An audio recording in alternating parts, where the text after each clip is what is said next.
Today is a session that we've been working on. It's quite a simple one, but we've got Denise here to help us do it. It's the CV workshop.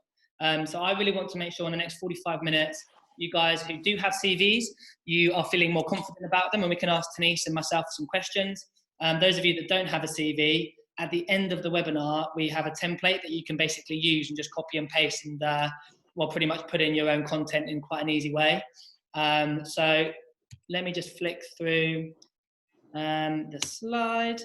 Cool, so there we go. So the agenda for today is introductions from our panelists, which is Denise at the moment. Kate from IBM might be joining us. Looking at the main content and interactive exercises. So I might ask you to just get back to us on the chat box a little bit, which I'll explain in a second. But do have a pen and paper because we might go through a little bit too quick for you. If we are going through too quick, we're recording it and we're going to send it out to you guys anyway. But I would recommend maybe taking some notes. We'll have a Q&A at the end where we'll go through all your questions, but hopefully we can also answer some of those as we go through the slides. So just so you know how you can communicate, there's a text chat box, basically Q&A chat box. You can use that to ask any questions, and we'll go with that today. Really, if you do really want to speak, I can unmute you, and you can ask a question, and then I'll just look at your name and try and unmute you, and then you can actually speak to myself and Denise over your laptop, for example, if that works for you. We're not doing video sharing at the moment, but let me just introduce our panelists. So as you know, I'm Chris. I'm the CEO and founder of Pathway CTM, a company that hopefully a lot of you are members of, and that's why you're on the webinar. There may be some friends who are on this link as well, but basically it's our job to help young people explore opportunities, meet companies, and just get ready for the world of work. Whether you're going as a graduate, an apprentice, an internship, I don't really mind.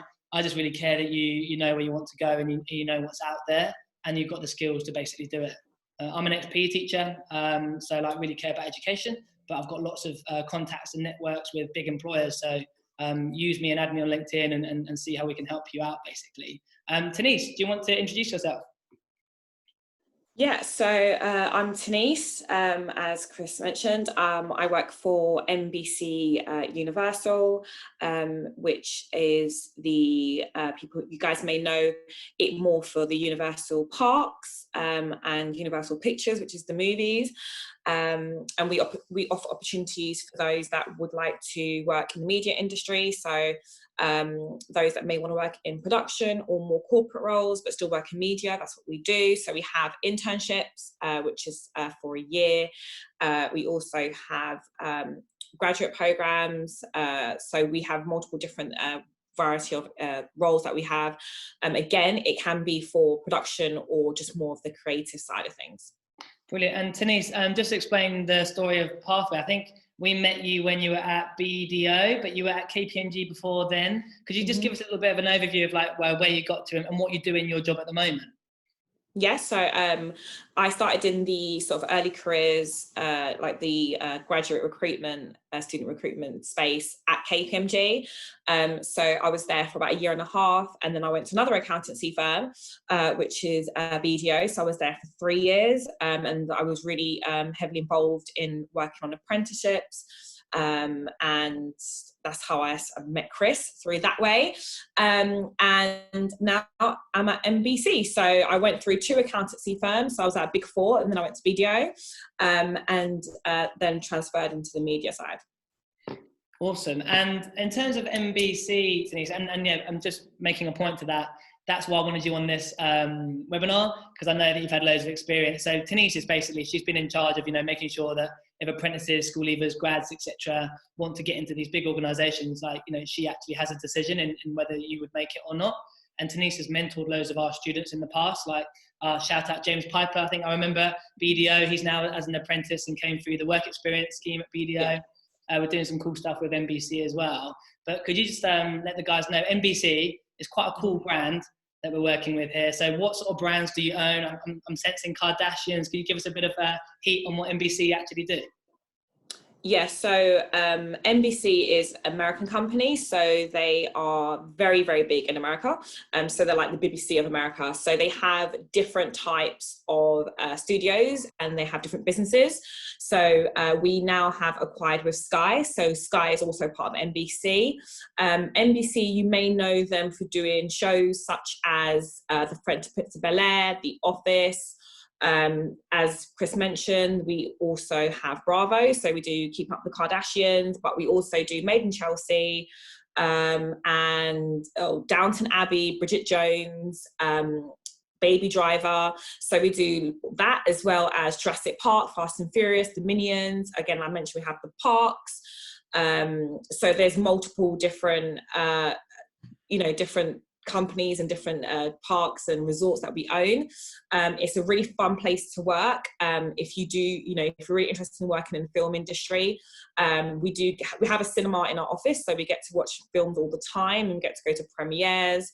And we also have, we get to go to the Universal Parks for free as well. So there's there's loads and loads of opportunities. If you're really into streaming, watching movies, you want to get involved, it's a really fun place to work. But we also acquire into loads of different things. Like I mentioned, it can be from a movie down to a reality TV show, Real Housewives of Cheshire, Real Housewives of Atlanta. So we have loads and loads of different shows that we have. You do see a lot of celebrities as well. So yeah, it's definitely different from the accountancy world.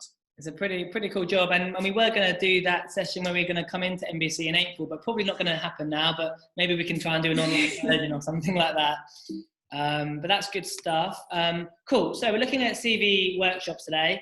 Tanis, just a quick question. Did you need your CV to get your first job? What was your first job? Oh, wow. As in ever in life? Okay, yeah, let's go with it. Yeah, did you use the CV for that? Yeah, so my first ever job was working at a place where I'm sure some of you guys have heard of on the line, called Toys R Us. So that was like my first job when I was at college, so probably around your ages that you guys are now. I did have to have a CV for that. So yes, it was really important to have a CV. It's very different to how it is now. We actually had to go to the shop and hand in your CV, where a lot of times now have changed, where you have to usually just apply online. And if you were to apply for another job at the moment, you're a little bit more experienced now, would your CV still be used? Would you still update it, for example? Yes, and I think it's important. Updating your CV is really important. Even if you update it every year about something that you've achieved and you're still not even looking for a job at that time, it's good to have something to keep updating it, and especially all the achievements that you've made or the projects that you've done. So I still have a CV, still use a CV. It's still really important. Good stuff. Thanks very much, Tanis.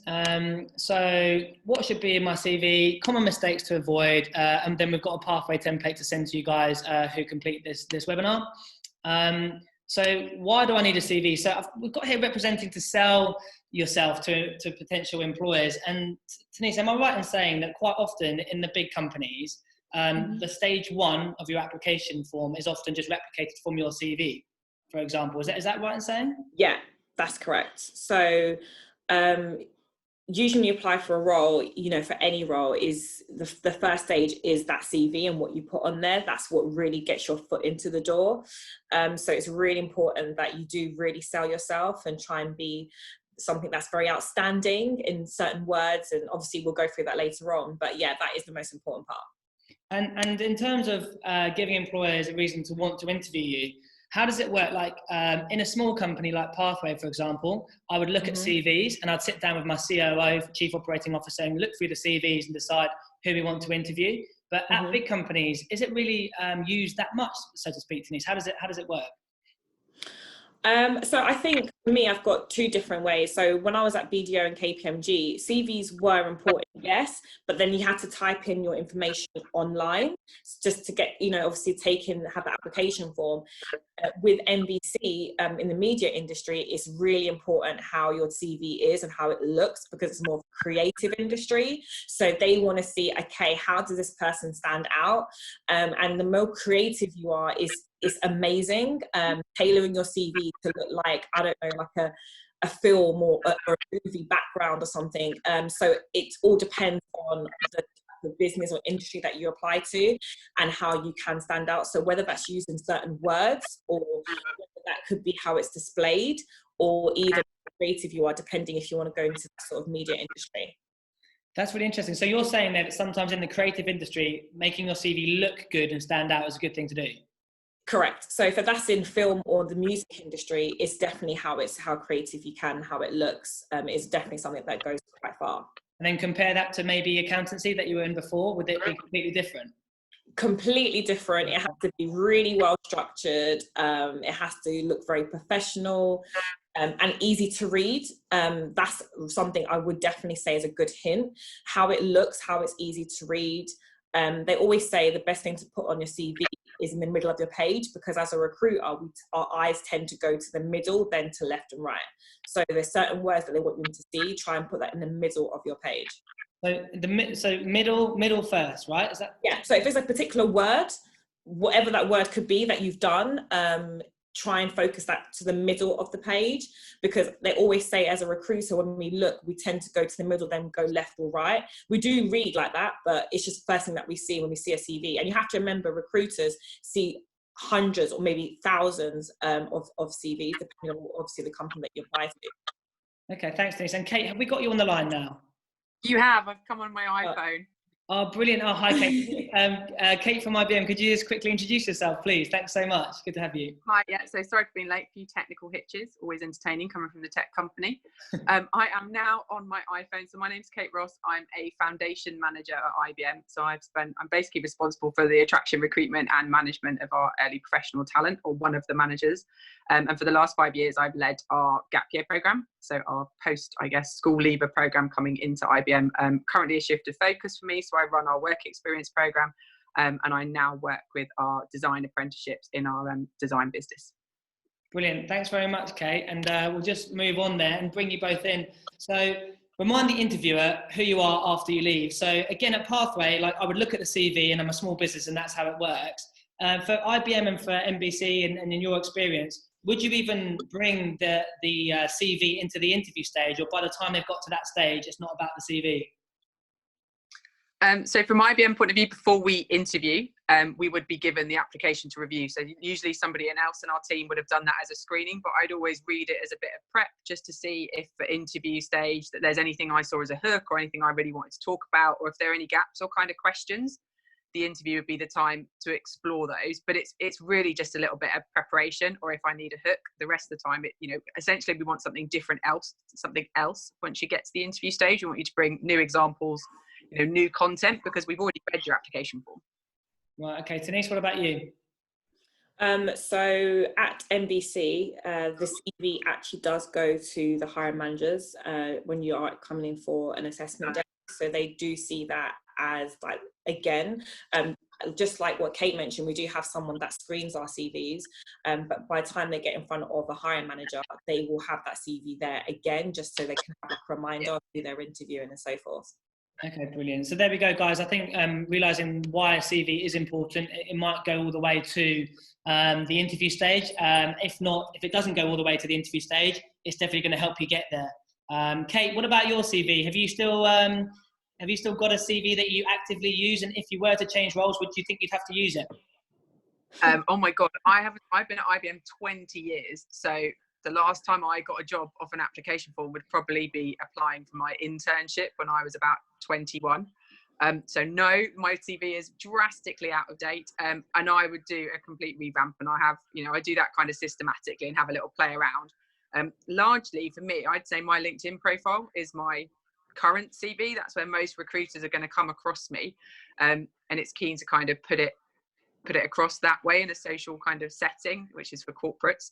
But no, mine would need a revamp, and I would certainly tackle it very differently to maybe how I tackled it 20 years ago, and how just in terms of how I put it together and what it looks like, tying back to what the other lady said about the visuals. It is that corporate feel, but you need to stand out in a pile. And we'll come on to that, because if you've got the experience, you should put it in your CV. If you're applying for a banking role, you want at CEO level, you probably want to make sure that you've had some experience. But if you haven't got that experience, we'll talk about today what you can be putting in, and the fact that maybe you don't have to put in loads of fake experience that maybe you don't have, and it can just be about your passions. So that's really interesting. What in terms of we put on our CV? So we've got the slide in front of us here. What I want people to be able to do, there's a competition. There's 6 that we'll look at in the next slide. There's 6 here that potentially you wouldn't put on your CV. If you can type them in the box here, whoever gets the first 6 is our winner. So try and think of 6 that may be questionable, whether or not they'll be on the CV. Kate, I think you might have seen this one before. Anthony? I'm trying to get it up now. I'm trying to hold my phone in one hand while I type with the other hand. Well, don't worry, I won't quiz you guys. But I just want to see if any of the students can type in any that they think, even if you just know of a few.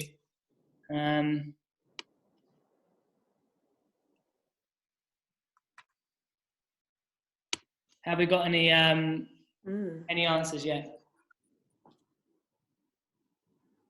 And there's quite a few answers coming up. Oh, I'm trying to look at the answers. I think I'm in the. It's so quick. Okay, here we go. So we've got primary school. Thanks, Alice.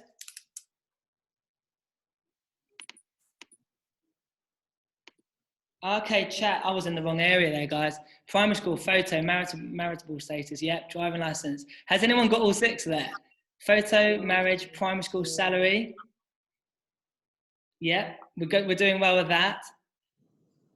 Ella Wright, home address, photo, date of birth, marital status, phone number. I think Ella Wright's got it. Let's have a look. Ella, that's good going. Let's start off then with home address. Denise, yes or no? Oh, it's not. I don't think it's a. You don't need to have your home address on there. We don't. Personally, I don't think I've ever actually sent any information to a candidate if they've got the job or not by an email. I mean, by a letter. It would be usually by email we correspond. It's a quicker way of form. So home address, no, it's not. It's definitely not essential at all. So no. Exactly right. Home address, actually, what you've got to look at with the CV is, could the employer, small or large, discriminate against me? And let's say I'm a small business. Let's say, you know, I'm between 2 candidates. One of them lives 2-hour drive away. One of them lives 5 minutes away from my office that I'm going to stay in for 10 years. Unconscious bias, I would probably go for the person who lives nearer. So never put your home address in unless it's a situation where you do live right next door to the office and it's a small company and you think it might help you, for example. That's a really good point. Marriage status then, Kate, what about that?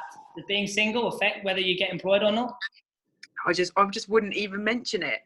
I just wouldn't mention any, you know, in essence, all of that kind of personal detail then falls into kind of GDPR. Then there's different rules about what we have to do with it, how we can hold it. So nothing, you know, really they want to know about you as an individual and what you're going to bring to the role. Your marital status, sexuality, whatever else the commentary might be is neither here nor there. And again, you know, you'd hope that it wouldn't, but can lead to that kind of unconscious bias. So you want to keep it, you know, generic in terms of your information.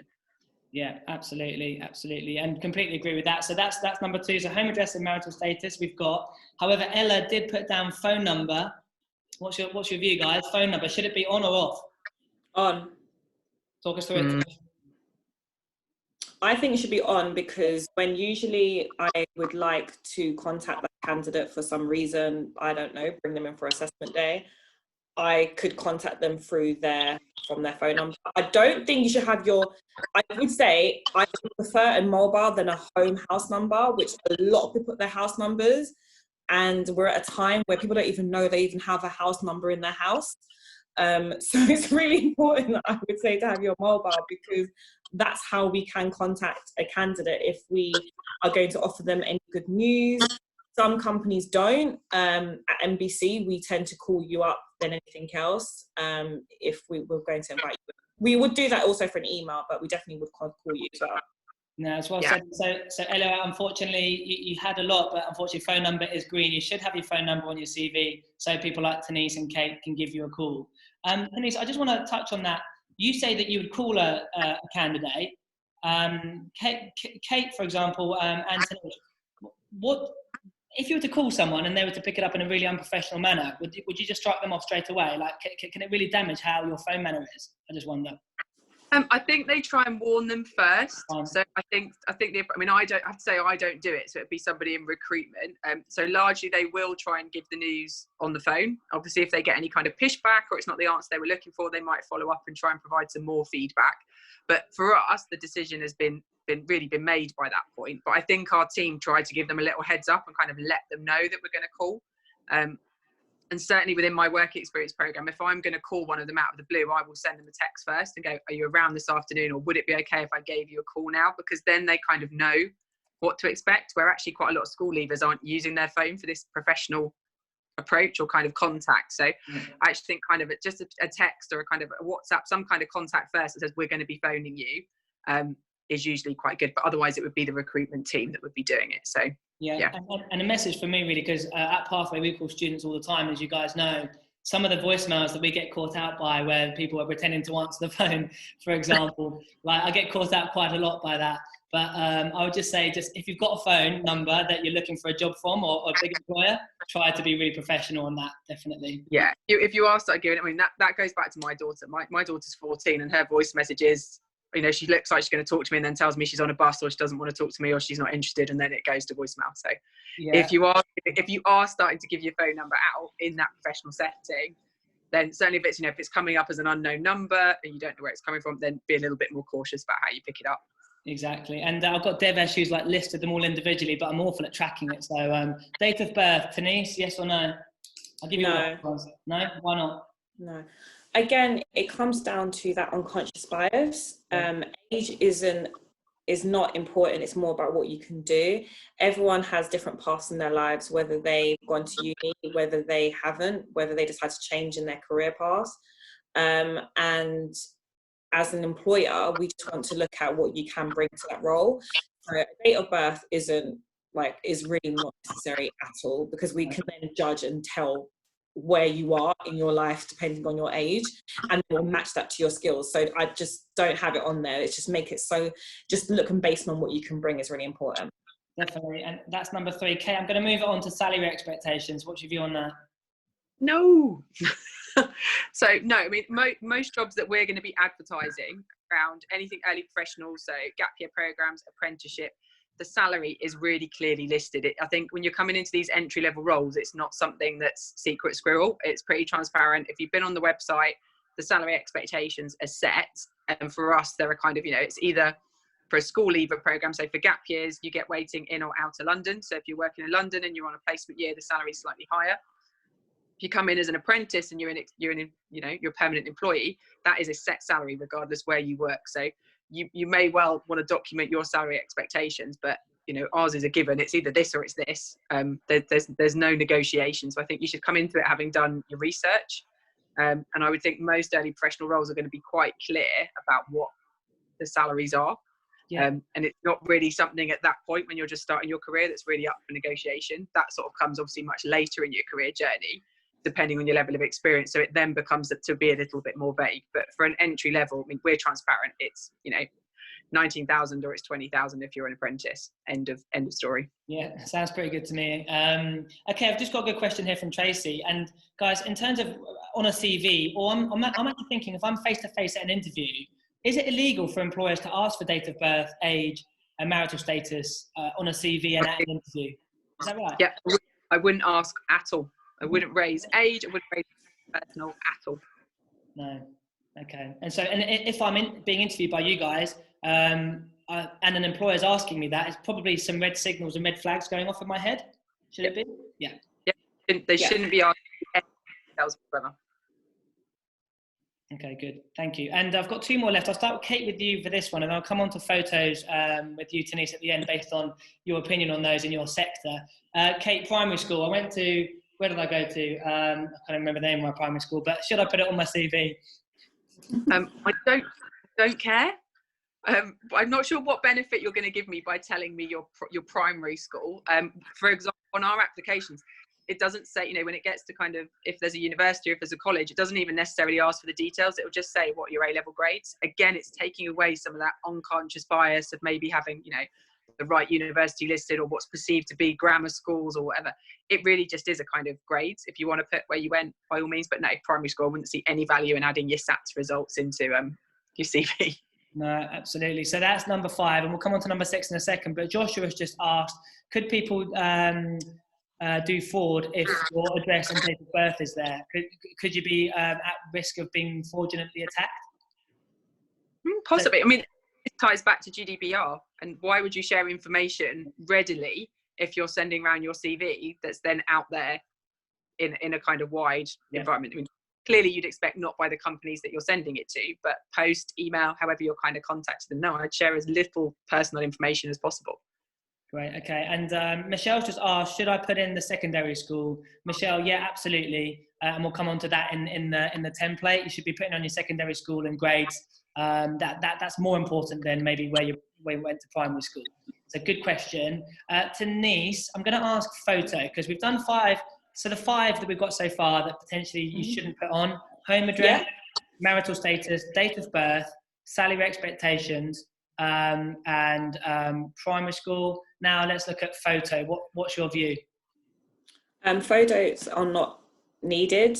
I've noticed it's very common, especially in Europe and in other places, that you do receive a lot of CVs, people's photos. In the UK, it's not that common. I prefer not to have a photo because I just want to limit that unconscious bias. So if you don't put your address down, which is not needed, and your date of birth, and your marital status, again, it doesn't matter. It shouldn't matter what you look like. And also, people that put photos, you also need to be careful of what type of photos you put up as well, because I have seen some photos where I'm a bit like, However, saying that, you can contradict that, because on LinkedIn, people have photos as well. So on your LinkedIn, you have photos that these people find, but if you're applying for a role, no, it's just literally based about what you can offer. So I would advise not to have the CV. If you do, it's not a, it's not like the worst thing in the world, but personally for myself, it's not needed. We've never turned down a candidate because we couldn't see their face on the CV.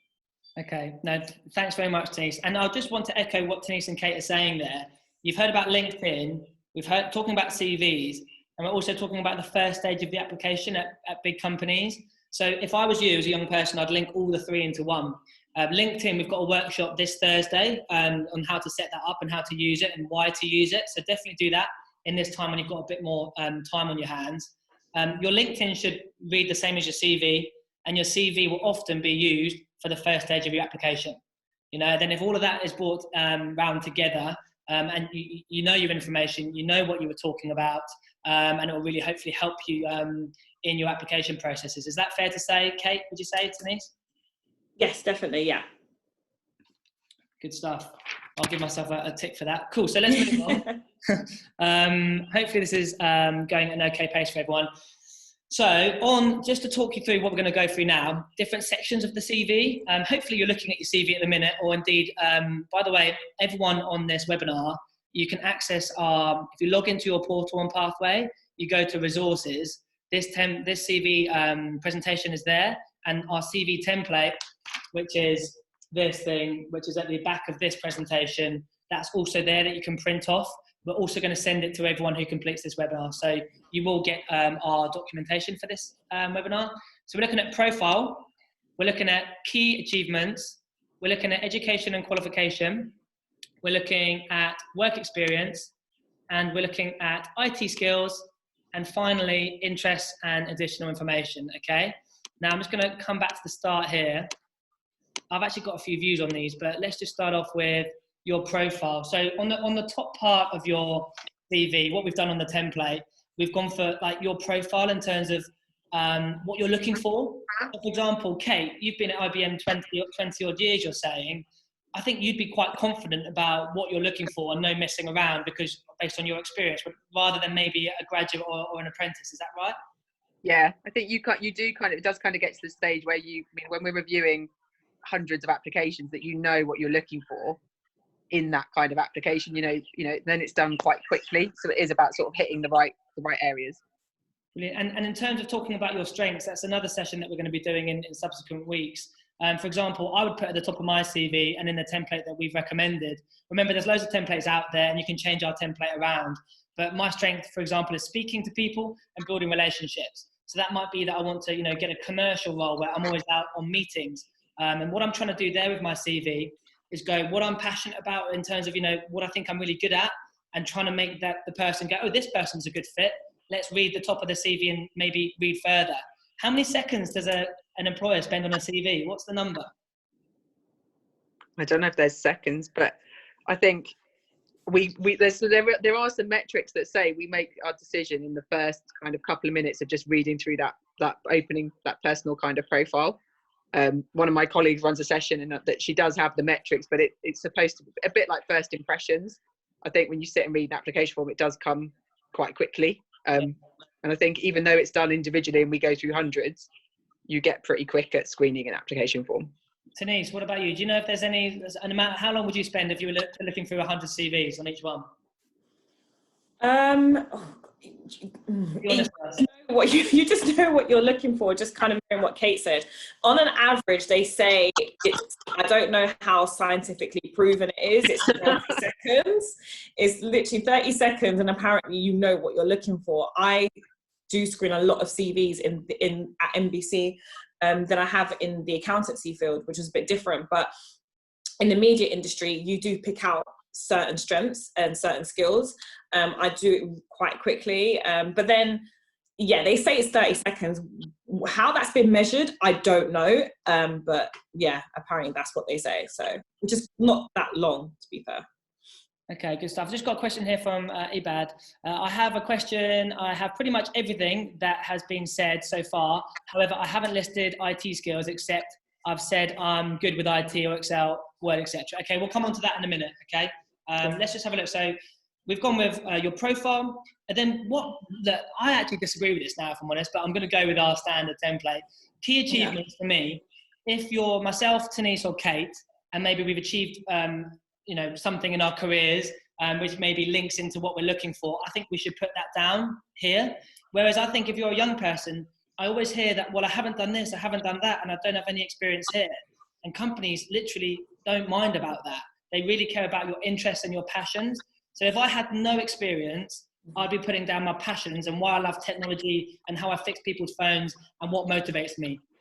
Denise, what would you say about that, for example? Yeah, so definitely having being passionate and showing that interest is really important. So when I was in the accountancy field, we knew that people that were, straight out of A-levels weren't accountants. So we don't expect them to, come out and be a CEO of Barclays, for example. So what we tend to do was we actually want to see, one of the questions we have for key achievements is why they're interested. So, and that would just be about their knowledge. So if that meant that they read Financial Times, for example, or they kept up with the certain trends, that shows that passion.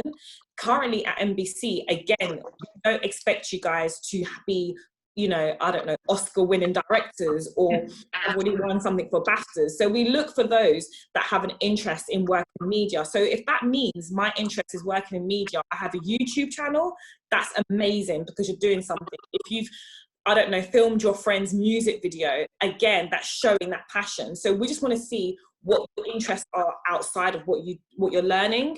And if you can put that into your CV, that also shows that passion. So there's different ways. So if you don't have those skills, put about what you're trying to do. If that means reading, I've read up on, I've taught myself on, things like that can really go far. And that's what we sort of look for when it comes to either accountancy or in the creative industry. Brilliant. And Kate, what about at IBM? I know it's a tech firm, consultancy, professional services, etc., technology. I have no experience. All I've done is my A-levels. Can I apply for IBM?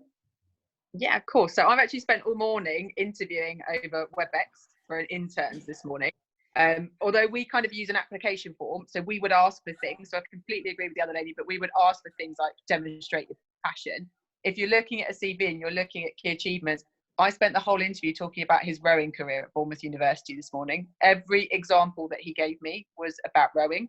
And he actually took the time to turn around and say, the reason I'm giving you, the reason I'm talking about rowing is it's so passionate and it shows my drive.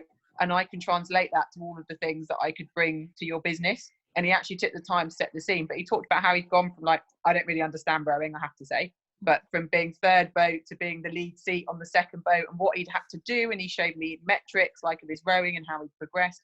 And it was about showing me all those competencies that I look for. It's about showing his resilience, showing some of his growth mindset, that he'd had to work in a team, that he'd taken some leadership. So for entry level roles, and for us, we're talking right up to coming in, if you join straight out of college, through to if you join as a grad, we consider them all entry level roles because you're coming in a little bit of a different stage. We're not expecting you to be able to sit down and do the role, okay? We're hiring you based on a set of competencies, which again is all over the website. So tell us about your teamwork. Tell us about why you want to work, you know, for IBM. Do a bit of research. We're not hiring you to come in and do X job in this team. We're just looking for a set of behaviours that mean you would be a good fit for our company, and we're going to teach you the rest. And when you're coming into a company straight out of school, straight out of college, they are not expecting you, largely on big corporates, to sit down and do that role. But the original question was around IT. So yes, I completely agree with Denise. It would be linking back to, you know, you might not have any qualifications in technology. You might not have gone that route, but being able to demonstrate, you know, this is the website I built, or this is an animation, here's a link. Yeah. Go and look at my YouTube channel. Go and look at me vlogging about my technical journey. You know, the same if it's a finance company, show them where you found an interest in tech. If it's fashion, show them how, you know, you've made your own clothes, or you've done this, or you've done that. It's about kind of demonstrating that you want to work for that company and you have the right kind of fit, rather than going, I've got 6 years experience, because you don't have that yet. No, thanks, Kate. And Denise, I just want to come with a question from Alice. I will come back to your question in a second.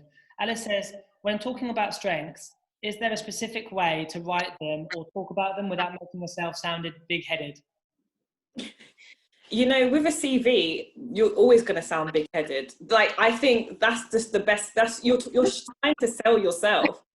It's like you're trying to get a job. So whichever way, you're going to talk about your achievements and what you're proud of, and, you know, showing that, trying to show confidence through writing, really. And so I think as long as it doesn't come across, I don't know, a little bit arrogant, which is, I think it's quite hard, as long as you haven't said, I'm the best person in the world and I'm going to get this job, because things like that, you know, you can make it sound really impressive, but also show your strength. I think that it just depends on what you write. I mean, it's really hard to explain unless I see what someone's wrote, but I think if you talk about what you've achieved and have that backed up by having examples, then that's all it is, really, if you can prove it. Yeah, I mean, I completely agree. This is your moment to big yourself up. And I don't know about Denise, but if anything, what we see is the other way around, that people will use, I mean, we talk quite a lot about strength of language. So you don't want to be, you know, don't try to think of a polite word, don't lie and big yourself up where it's not true. But actually, we're looking for that strength of language. You know, a lot of people, right, I helped at the school prom, or I helped run my football society, or organise the club dinner, or whatever. And they'll say I helped and really underplay it, where actually they did the whole thing. They organised the logistics, they managed it from end to end. And what we don't see is that kind of language. So it's about, I'd say, look at what you've written, and then quite often my tip is write it in the third person. So it's a lot easier for me to say Kate has than I have. And I give a lot of my early professionals that tip, that if you write it in the third person and then change it back to talking about yourself, your language tends to automatically strengthen. So I'd say write what you're going to write for your CV, and go back and see if you've used that kind of strong language, thinking about I led, I owned, I delivered, rather than I think I might have maybe helped do something. And in all honesty, we see it the other way around. We see people underplaying it much more than over-egging it. Yeah. And the ones that are kind of, again, I can't, what's this, not being able to swear in front of, lying, then people that are lying, you get caught out because you can't back it up. So be truthful, but have a little bit of conviction that you have done a good job, and this is your time to big up and kind of sell yourself. Yeah, and just so we know, guys, we're going to be doing a star interview technique session in the coming days, and that's basically how you can form. So any example, let's say I played rugby and I did this. How can I use star effectively to make it sound really good at an interview? I'm just going to move it on. Devesh, you put your hand up there. If you could just write in the box if you want to speak, and I'll unmute you. I just want to just move it on a little bit. Education and qualifications. So starting with the most recent, is that right? GCSEs, A-levels, what should we be putting on here? Maybe what should we be leaving out? Anything to add, ladies? Denise? Sorry, I'm the most... Actually, tell you what might be that was a really vague question. It was awful for me. I would just say, right, if I've got all C's, So I've got 3 C's. Would it be better for me if you talk about maybe making the most of yourself? Should I maybe be saying I got 3 A star to C's, for example, for A levels, or should I just be honest and say I've got 3 C's? Like, I know for GCSEs sometimes you can get away with it. What should we be doing? I think if you've got all 3 C's, then no, I probably wouldn't say I've got 3 C's to A star. I'd say I've got 3 C's. So from our point of view, it's just screening. That's all the academic. And I don't know about Denise, but it's just a screening step. So if we say we're looking for 5 GCSEs, 4 to 9, the screening is, did you get 4, 5, 4 to 9? If you did tick, if you got 5 9s, it's neither here nor there. And if you got 5 4s, so for us, it's really just a kind of part of that screening process to go, did you hit that academic level? So absolutely well done if you've got A stars, and I'm sorry that it's only a tick box, but it is literally that. It's just part of the screening process, at which point we lose candidates if they haven't got that. But for most of our entry level roles for school leavers, 5 GCSEs, A to C in old money, 4 to 9 in new ratings, and they won't look at it anything more beyond that. And apart from me having a sense check if the application comes across my desk that is there, that's as much as I look at the academic requirements, and that's for GCSE and A level. Somebody else has checked that for me and said, yes, they meet our requirements. If you didn't, it wouldn't have even got as far as me. Okay, that's brilliant. Thanks very much. Denise, I just want to ask you about the next part, so work experience. So we heard about Kate talking about the rower that really stuck in Kate's mind. I just wonder, do you know anything from your experience of anything that's really stuck in your mind, like for work experience? Is there something that you really like to see, or maybe something that you don't like to see? Yeah, work experience is really, really important. So whether that is you work part-time in Primark, but whether that's also helping out at your grants in a people's home, it's really important. Things that stick out, especially when I'm working in the media industry, is what have you done creatively? So whether that is I'm really interested in starting my own blog, and they don't put it on their CV, and I'll be talking to the candidate, they're like, yeah, I've got a blog, and it's like, that's really important, you should have that on your CV. Whether that's, again, like I mentioned, if you've, I don't know, people tend to want to be drill rappers or singers or so forth, and you want to create, do their music video, that's again should be on there. So it's little things that people tend to do which they don't actually realize that can actually go on their work experience. Another thing, which I don't know if he's going to mention, if you attended an insight day, put that on your CV. If you went to one insight day for Sky, another one for BT, and another one for EY, put that on your CV. It really goes far, especially when you go to insight days for like really big brands. Employers, we tend to recognize them, so we then be like, oh, well, they were interested in working in this sort of industry. So again, work experience is really important. I would love to see more people put on where they went to insight days, which you can go because they are free, and it's just a way of you learning about that company. But anything that you do that you think is outside of your schooling is really important. You should definitely put that down. So if that's in like a cheerleading club that you're attending, if you're in a debate team, but so many things that I've seen, which I think is really good and quite helpful. So definitely put that on your CV. Okay, brilliant. And Kate, I've just got a quick fire question here. What is the process to get work experience at IBM?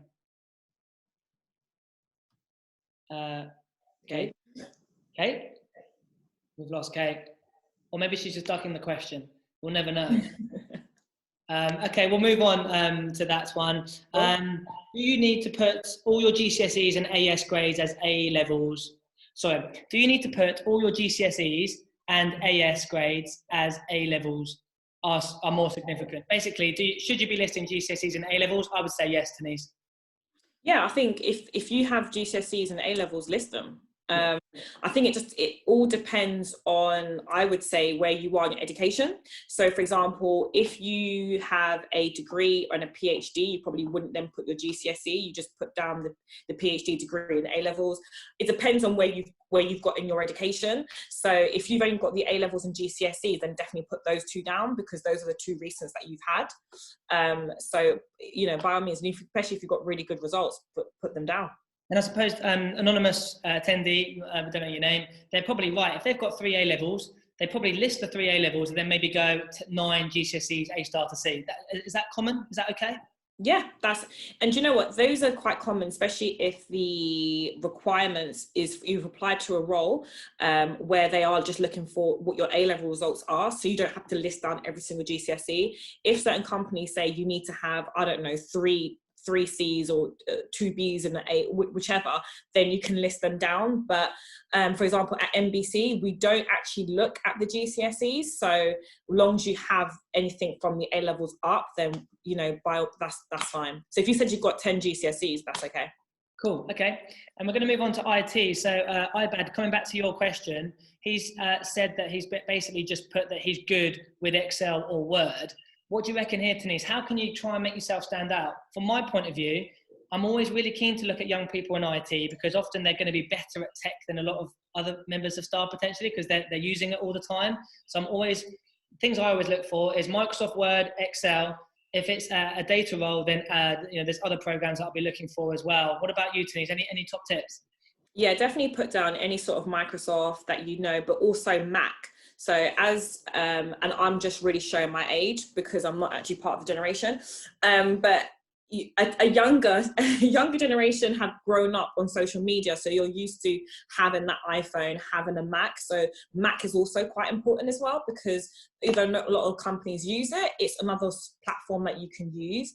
Any software that you use, so if you use a particular software for anything for your business studies, if you use a software for editing a music video, if you use software for editing your YouTube channel that you may have because you want to do YouTube, all of those stuff is really important.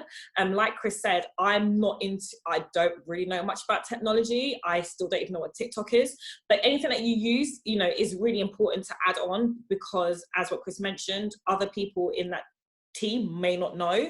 So try and put down, I can do Microsoft, these are the programs, I can do Mac, and just list it down that way. Cool. And 2 quick questions, Denise. I'm in year 12. Can I put my predicted grades if I don't have year 13 grades yet? Yes. Cool. Alice, is an IT skills section essential even if I'm not applying for a role that doesn't link to IT? Yes. Absolutely. Because IT is in everything. It's really important, especially because if you're not going for an IT role and you're going for a customer service role, even if it's for marketing, even it could be, I don't know, like a role in communications or PR, you will still have to use an IT equipment to either communicate to somebody else or to pull up something like a report. So yeah, 100%, it's still important. Even if you're not going for IT, if you know how to do Microsoft Word, put that down. If you know how to do Excel, put that down, or whichever. By the way, guys, if you are looking into marketing, Adobe platforms are really good. I look at it on the CVs who are applying for our marketing roles. Photoshop, Adobe, basically, are you really well skilled and know how to make things look really good? That might be something you want to look into if you're interested in that. And the packages are quite cheap and probably you can get them on an education package or something like that. With that. Sorry. Not to worry, don't worry. I'm conscious of time. It's 10:02, so I probably want to last 5 more minutes, guys. Stay till the end of the webinar, and we'll wrap up. Okay, interest and additional information. We're getting onto it here. Driving license, guys. Like, if you've got one, put it down. If you haven't got one, don't put down that you don't have one. Again, make sure that someone like me can't put you into the no pile because you don't drive, but I'd rather interview you because I'm not sure. That can happen. Any other top tips, Kate, maybe as you're back on any additional things that you'd like to see in CVs? I think when it comes to additional information, it's your chance to kind of call out if there's anything that you've missed or haven't maybe included as one of your best examples. So be calling out things like DAB, if you've done NCS, if you've done, I know I missed the one about work experience because I got cut off, but it's just about anything else really that doesn't fit into a box or a section where you think you've been asked. What do you think we want to know? So, sports, whatever you're interested in, if you help with your family, if you've got things going on at home, if perhaps you've got caring responsibilities, actually really good stuff like that is useful for us to know as an employer, but it gives us really good hooks because it lets us see how adaptable, how driven you are, how passionate. Obviously that's how comfortable you feel, but this is your kind of section to add anything that you don't feel naturally sits anywhere else on your CV. Definitely, that's good. And Ellis just asked, is there a way to make my CV stand out at a glance, even if the employer hasn't read it? So from my point of view, I'd say always keep it under 2 pages as a must. Some people say you can do 1 page as a young person because you've got less experience, as long as it looks neat and well formatted. Kate, I'll come to you first because Tanisha said that in the creative industry, she looks at things that look good. But what about IB? Does it have to be really professional or facing?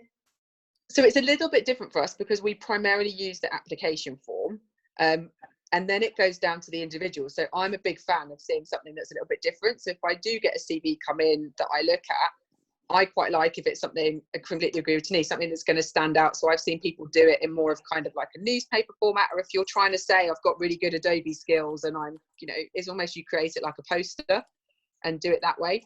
I think it's important to maybe understand who you're applying to. So if you're applying to NBC, obviously much more creative industry, then yes, you want to be showing that you're adding a bit of flair.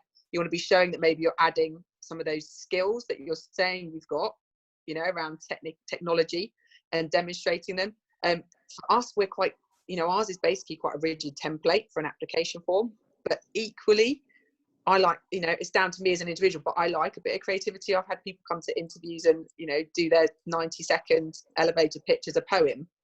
And that kind of really grabs my attention. So I think it's kind of knowing your audience, doing a little bit of research about the company. You are obviously willing to stalk all of us on LinkedIn and find out a little bit about us. So potentially the type of person that you're going in to talk to, so you can tailor it a little bit. But I'd say for IT and accountancy firms like that, you're more likely to play it a little bit safer. If you're applying to agencies where it's more creative, then you want to demonstrate that in every way you can. So if that's how you design your application form, then yes, exactly. I've just got a question here. Denise, I'll come to you first about cover letters. So, by the way, I asked the question earlier because I've been told sometimes it can be as little as 6 seconds that an employer will look at your CV, which I think, obviously, you two are really nice and friendly and kind to your applicants.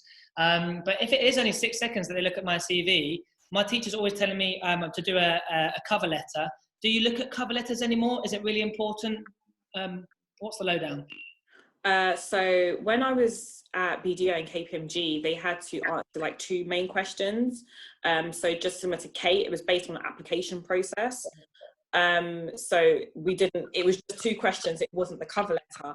At NBC, actually, we do look at cover letters, and it actually pushes people a lot further, because what they realize is that a lot of people do want to get into the creative industry, and they might not have experience, but we want to see how passionate they are. And that's usually where we see the passion come out, is actually through that cover letter. So, cover letter, we do tend to look at that.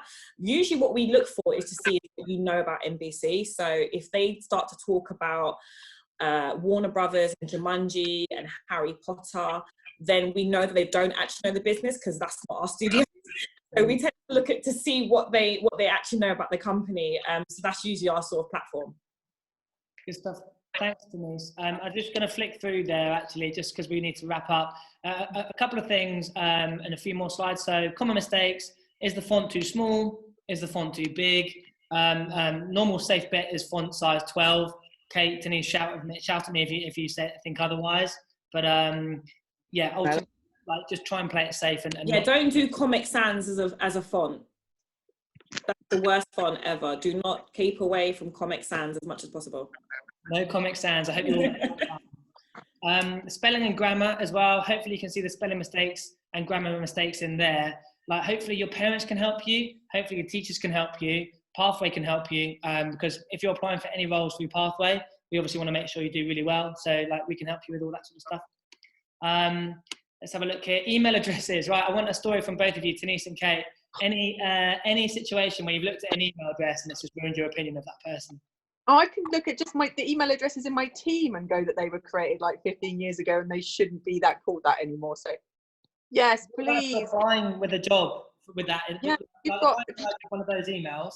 I love cars. Would it? Yeah, I'd say that it takes 2 seconds to create yourself a new Hotmail or a Gmail account with a decent name. Please don't have makes it amusing for us. But again, I'd say it's just linking to the spelling and grammar. It's just something like that attention to detail. That's a 5-minute job to set up a new Hotmail account that you want to use for applying for jobs that's slightly more appropriate, and then that tends to stay with you. My email's been the same for years and it's not very exciting. But take that 5 minutes and set yourself up a new one if one of your mates has created it and you thought it was funny at the time and it probably isn't now. Yeah, absolutely. And Denise, Kate, just try and think of maybe some summarising views that you might want to just leave us with about this session. But In terms of next steps, guys, we're going to send you, maybe not, I'm not sure if it is today or tomorrow, we're going to send you the CV template that we've got for you if you don't have anywhere to start.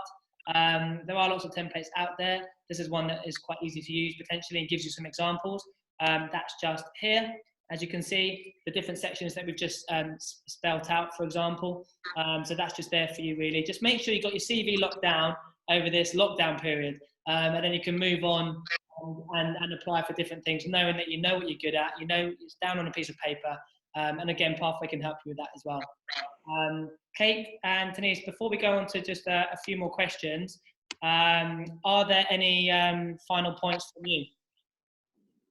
I think final points from me is be yourself. You know, we're not looking to employ somebody that's not you, so there's no point in putting on a front or telling us things that aren't true. And get really comfortable at selling yourself and being able to talk about yourself in a comfortable, kind of confident way. For most people, that's quite a big skill, because we all inherently play down our strengths. We don't want to seem big-headed. We don't want to seem like we're bragging, but you need to get comfortable with it. So on paper, and even more so when you come through to us in person. Thanks. And Denise? One of my takeaways is, again, just mirroring Kate, just be yourself. Another thing is definitely to reread your CV all the time. Every single role that you apply for, please do tailor it to that role you're applying to. I cannot count how many times I have seen someone apply to a role and forgot to take the company's name off, so I saw what they applied to before. So I definitely say to definitely reread it and tailor it as well, and that's really important. And as long as you keep updating it, that's the most important thing. Brilliant. And I've just got a few more questions, guys. You can see that I've put the actions here. So email into student@pathwayctm.com if you've got any questions whatsoever, and we'll get back to you. Also follow us on Instagram. We're going to be doing more stuff on Instagram now. I think on Friday we're going to be doing an Instagram live. We've also, Kate, Denise, you'll like this, we've created a TikTok account as well. So there might be some competition coming your way. If you're dancing, Chris, I'm definitely signing up to TikTok. I'm downloading that app. I'm not going to be dancing, but yeah, there's going to be some prizes and stuff available on TikTok. We want to showcase some of the more fun videos we get through to keep everyone busy over this difficult time. Just a couple more questions there. Josh, is there anyone at Pathway I can send my CV to? Josh, because you're on this webinar, you can send it into that and we can support you. But don't tell anyone else that, because we don't want hundreds of CVs coming in. But yeah, ultimately we can talk about that with you. Alice, how important are putting dates for work experience qualifications? Kate, how important is it that you put the dates down? Is it crucial? I have to say, we tend to see not so much date-wise now, because again, it tends to give an indication back to age. So I think it's kind of down to the individual. So a lot of the times now, it won't necessarily show kind of uni dates or school dates, because it gives an indication of age. And obviously we're trying to avoid that bias all the time. So I think it's down to you as an individual about how you feel comfortable. If you're clearly coming out of school, then it doesn't hurt. But I think a lot of people are starting to sort of avoid that now. Yeah, thank you. And final point then, is it possible if we could send you guys at Pathway CTM our CVs to help with formatting? Yeah, send it in to student@pathway. Can you see that email address there, Kate, Denise? Yeah. Don't dare send your CVs through to us, though. We don't. I'm joking. But thanks so much to Denise and thanks so much to Kate. Guys, we've had over 50 people throughout the whole webinar. We started at about 54. So I think it's really impressive that you were in this webinar the whole time. Tomorrow, we've got a work experience webinar, 2 till 3, with Tom Cully, who's a degree level apprentice at BT. He's going to be talking about how he got work experience and how he can get your foot in the door. On Thursday, we've got a workshop masterclass session with Saf, who went through the EY apprenticeship, got qualified, and now he's at mergers and acquisitions at Grant Thornton, doing really well. And he's got loads of good techniques about how to network and how to get ahead in your career. And then on Friday, we've got a CEO that we're still just confirming.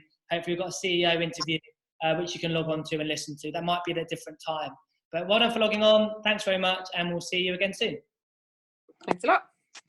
Cheers. Bye. Bye-bye.